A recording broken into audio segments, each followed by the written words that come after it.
Of course, sino naman ang hindi fan itong, sabi ko nga, royalty.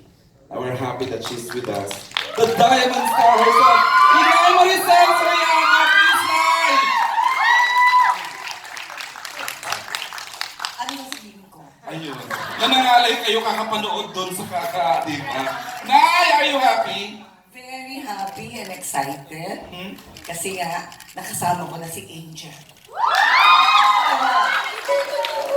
Ito na maraming hindi pinaniniwalaan. Actually, Isa, yung oo na, hindi. Oo nga.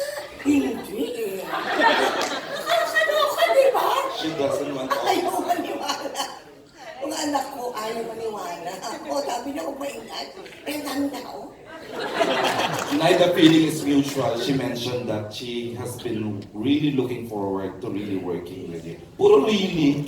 Ayan, oo. Thank you, Nay. And after 5 years, she is back with Dreamscape Family, the General's daughter herself, Miss Angel Locsin. Ay, pa rin ako makarecover sa she is back. At nahilang po ako, pero maraming salamat po sa lahat po na nagpunta dito, sa mga, kakakita ko pa lang po, sa mga supporters po na yung maraming salamat po sa pagbibigay niyo ng oras sa amin.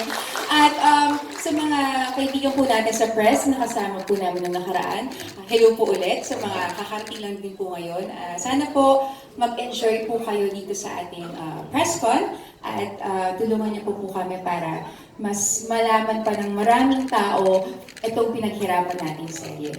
Announce ko na lang bago yung tuloy sa Q&A.